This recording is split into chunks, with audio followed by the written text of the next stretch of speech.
Hello, you're watching See Today, and here with me, Rory Ashari. We are still in the midst of SOE, State-Owned Enterprise International Conference here in Bali. And we're going to discuss with Mr. Ahmad Bakir Pasaman, the CEO of Pupuk Indonesia. Pak Bakir, how are you doing? Thank you so much for joining us. Very good, thank you very much. Terima kasih sudah bergabung bersama dengan kami, Pak. Ini saya penasaran sekali dengan green and blue ammonia, di mana Pupuk Indonesia ingin menjadi leading sector tidak hanya di negara kita, tapi juga di Asia. Seberapa ambisiuskah keinginan ini dan bagaimana projection-nya ke depan? Ya, jadi Pupuk Indonesia selama ini kan dikenal sebagai as the perusahaan pangan, perusahaan pangan. Sementara ke depannya itu kami ini memproduksi amoniak kira-kira 6,5 juta ton per tahun. Nah sekarang amoniak ini selain untuk menjadi bahan baku pupuk, tapi juga bisa menjadi energi alternatif untuk clean energy. Oke. Di mana amoniak ini digunakan sebagai fuel, clean fuel, menggantikan fossil fuel. Oke. Jadi sekarang misalnya mesin-mesin kapal yang besar itu sudah mulai didesain dengan bahan bakarnya itu amonia. Kemudian ada berapa banyak sekali boiler batu bara yang ada di dunia itu kan menggunakan batu bara, itu kan menghasilkan carbon emission yang cukup besar. Kita gunakan nanti energy mix amoniak dengan batu bara, sehingga itu juga amoniak ini nanti demand-nya di bidang energi will increase significantly. Oke, tadi dikatakan ada green dan juga blue ammonia dan ternyata bisa digunakan untuk pembangkit energi. Apakah nantinya Pupuk Indonesia juga akan mendiversifikasi bisnisnya menjadi perusahaan energi selain fokus untuk pupuk? Kira-kira arahnya ke sana, ke sana. Tapi semua perusahaan yang bergerak di bidang pupuk yang menghasilkan amoniak di dunia memang shifting, artinya selain menyediakan amoniak untuk pangan, juga menyediakan amoniak untuk energi ke depannya. Inilah blue amoniak ini menjadi ataupun green dan blue amoniak. So ini adalah peluang yang sangat besar untuk Pupuk Indonesia, tapi terkait dengan kapasitas produksi dan keinginan untuk menjadi leading sector ini seberapa besar kapasitas produksinya dibanding dengan pemain yang lain, Pak? Jadi kalau di Pupuk Indonesia itu kan menghasilkan sekitar 6,5 juta ton amoniak, di mana ada juga 1 juta ton yang kita ekspor regularly. Tentunya amoniak yang dihasilkan oleh Pupuk Indonesia ini jangan sampai mengganggu masalah pangan. Artinya kalau dipakai untuk energi, mungkin karena nanti amoniak untuk energi ini lebih mahal daripada amoniak yang untuk pupuk. Bisa-bisa nanti jualan amoniak nggak ada urea, kita jadi krisis pangan. Makanya dunia itu mensyaratkan bahwa untuk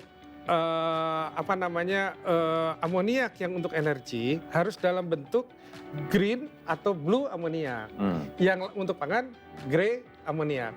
Nah, kami menjadi kenapa kami harus bukan berambisi, memang harus menjadi leader di sini. Karena kan tadi jumlah produksi amoniak yang besar. Amoniak itu ada infrastruktur, ada pelabuhan untuk amoniak, ada operatornya yang untuk amoniak, ada tenaga ahli lah yang amoniak, yang kami sudah mempunyai fasilitas itu. Fasilitas loading, unloading, storage, dan lain-lain. Infrastrukturnya lengkap di Pupuk Indonesia. Nah tentunya keunggulan ini harus dikembangkan dan dipertahankan sebagai, artinya kami harus mengambil inisiatif untuk menjadi lead dalam pengembangan blue amoniak ke depannya. Karena sebenarnya kalau pabrik amoniaknya sama, mau blue ataupun yang kalau sekarang grey, disebutnya grey, technology for ammoniac is the same. There is no difference at all. Jadi masalahnya cuman yang jadi masalah adalah kita harus menginjeksikan kembali CO2 yang dihasilkan dari pabrik amoniak ke perut bumi. Nah itu yang ada CCS teknologi, yang sekarang carbon capture. Nah carbon capture ini permasalahannya teknologi. Jadi di sini yang masih kita ini. So challenge-nya atau tantangannya apa saja untuk jadi leading sector itu? Tantangannya tentunya kita pertama harus mendapat dukungan dulu lah bahwa pupuk Indonesia akan bergerak ke arah selain pangan, we Juga go akan ke to energi. the energy. Sejauh ini dukungannya gimana Pak Bagir? Very positif, Sangat very positif. positif. Jadi artinya tidak ada permasalahan dari ini ya. Kami sangat didukung. Nah kemudian nanti regulasi yang berhubungan dengan masalah carbon credit. Ini juga hari ini kami menandatangani salah satu yang akan menandatangani dikoordinasikan oleh BKI itu carbon trade pertama mungkin yang akan diperjualbelikan di antara BUMN untuk memancing lah ini jadi trigger kita akan ada carbon trading yang akan ditandatangani siang nanti Ke sesama BUMN. sesama BUMN. Tapi saat ini terjadi, inilah kali pertama Indonesia melakukan carbon trade. Artinya ini pecah telur nih. Pecah telur. Ini Pak di bawah Wamen 1 dan saya rasa Wamen 2 juga mengkoordinasikan ini bersama, tentunya arahan dari Pak Menteri BUMN untuk ada carbon trade. Nah itu udah mulai. Soal dukungan positif, kemudian carbon regulasi. Trade, kemudian nanti Pak masalah carbon tax. Carbon tax kan sudah ada regulasinya, sudah dibicarakan. Cuman berapa sih carbon tax yang akan diterapkan ke perusahaan-perusahaan yang melakukan emisi karbon itu, berapa harus bayar? Kan memang sudah ada figur-figurnya tapi belum firm. Ini kalau itu misalnya itu ada, mungkin akan lebih firm semua industri untuk membangun green ataupun blue ammonia. Kalau dari perspektif pupuk Indonesia sendiri, carbon tax seperti apa yang diharapkan? Kita bukan karbon, artinya gini, tadi pertanyaannya adalah apa sih hambatan? Hambatannya tentunya adalah investasi kan.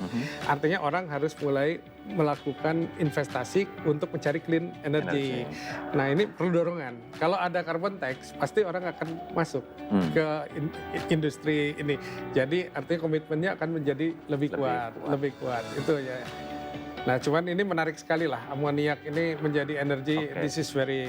Tapi kalau soal carbon tax sendiri Pak, dari pupuk Indonesia perspektifnya, sebaiknya diatur seperti apa sih? Sebenarnya kan setiap perusahaan itu kita ada kita punya NDC yang disyaratkan pemerintah bahwa misalnya pupuk Indonesia itu tahun 2030 untuk mengejar zero emission di tahun 2060 kita harus memenuhi NDC sebesar 1,5 juta ton. Nah, kami tentunya harus membuat proyek di atas 1,5 juta ton yang ini kan ini limitnya NDC. Misalnya katakanlah kami mempunyai target internal di dalam roadmap-nya kami itu 2 juta ton. Nah, kelebihan ini tentunya bisa kita jual belikan atau kita kalau lebih besar lagi ya kita bisa trade nantinya. Saya juga dengar soal Green Industry Cluster di Aceh. Bagaimana progresnya dan akan seperti apa proyeksinya Pak Bagir? Ini menarik sekali. Jadi kita ada kawasan industri di Aceh. Kebetulan ini yang paling semangat mendevelop ini mungkin karena arahan dari Pak Menterinya. Pak Pahala ini sangat very eager to develop ini. Tapi beliau itu melihat ada peluang-peluang ya, di mana nanti ada gas yang cukup besar akan masuk di Aceh dari Andaman ataupun dari sumber-sumber lain di Sumatera. Nah, jadi BUMN itu punya rencana membangun green cluster seluas 2.600 hektar. 2.600 hektar, di mana di dalam green cluster yang sekarang itu sebenarnya sudah ada industri kami di sana, Pupuk Iskandar Muda. Kami mempunyai lahan sekitar 120 hektar dari 2.600 itu sudah ada berada di dalamnya, dan kami mempunyai fasilitas, sudah ada pabriknya, di situ ada pabrik amoniak, ada pabrik macam-macam, kemudian juga ada pelabuhannya dan masih ada tanah yang bisa digunakan untuk membangun industri green nantinya. Nah kalau dan PLN berencana mengirimkan apapun, artinya membangun substation di sana menggunakan listrik yang dari PLTA. Jadi nanti ini akan dipower pakai listrik yang renewable, hydropower kan. Jadi di sana jadi green kan, unsur greennya ada. Nah tentunya kami akan membangun pabrik-pabrik yang sifatnya green Ya pertama tentunya di area yang kami miliki sendiri 120 hektar, tapi tidak tertutup kemungkinan kami akan melakukan ekspansi wilayah di wilayah yang 2.600 hektar yang menjadi KEK ini. Itu yang sekarang lokasi di Aceh.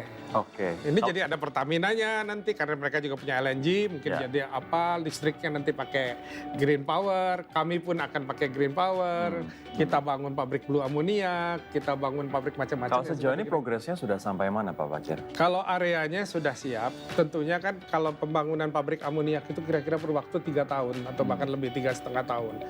Nah, kita perkirakan gas dari Andaman itu masuk tahun 2028 ataupun dari Sumatera yang lain ya. Artinya ada sumber gas baru 2028. Artinya tahun 2024 itu harus kontrak pembangunan pabrik amoniak, blue amoniak. Karena kita harus mulai dari sekarang gitu. Oke.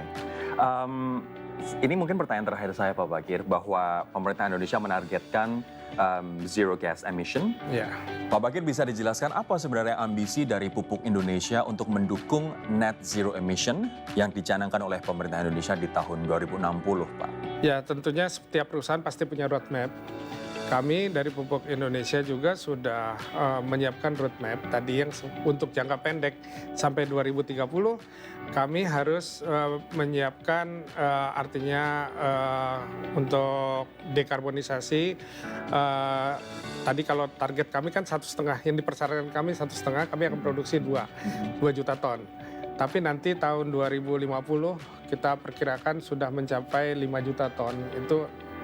Dan diharapkan tahun 2060 itu sudah habis lah, jadi zero emission. Nah ini kita bangun beberapa proyek, tapi yang untuk masalah blue ataupun green, kami juga membangun pilot plan. Pilot plan di apa Aceh ini. Aceh ya. Kerjasama dengan perusahaan Jepang. Oke. Untuk membangun green hydrogen plant. Karena green hydrogen plant ini, kalau masalah green hydrogen ini biayanya mahal. Itu menghasilkan hidrogen dari air, di mana melalui proses elektrolisa, artinya kalau ini gampang-gampangnya di strum lah.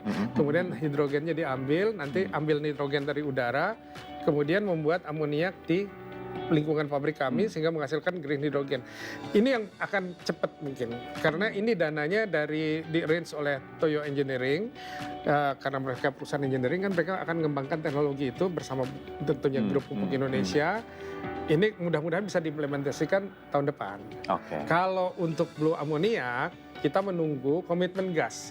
Artinya kalau kami sudah punya komitmen gas, ya kita akan segera bangun amoniaknya berikut fasilitas untuk CO2 injectionnya. Mungkinkah amonia itu juga untuk mendukung energi-energi ramah lingkungan lain? Misalnya kita sekarang lagi semangatnya untuk mengembangkan electronic vehicle.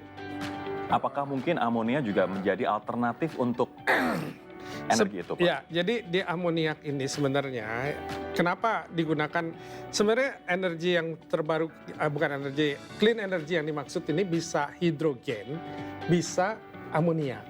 Nah, kalau amoniak ini, kalau mesin-mesin, karena hidrogen ini sifatnya sangat eksplosif. Kalau dipakai dalam jumlah besar, ini pengamanannya repot.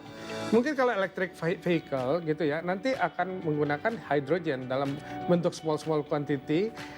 Kebetulan amoniak ini juga merupakan transporter daripada hidrogen. Jadi kalau misalnya amoniak ini kita perlu untuk misalnya yang ini bisa di ship out by amoniak vessel, sampai di sana di crack akan menghasilkan hidrogen dan juga kembali nitrogen karena reaksinya reversible. Nah, jadi artinya ini sangat menarik bahwa amoniak itu selain memang dia bisa digunakan sebagai direct use as the clean fuel, itu juga bisa menjadi transporter hidrogen. Nah, hidrogen ini yang untuk mesin-mesin yang kecil, yang ini jadi juga fungsinya banyak sekali untuk mendukung untuk green energy ini, bahkan termasuk untuk EV pun nanti juga akan kontribusinya. Kalau EV ya nanti kita lihat lah. Mudah-mudahan ini. Pak Bakir, terima kasih.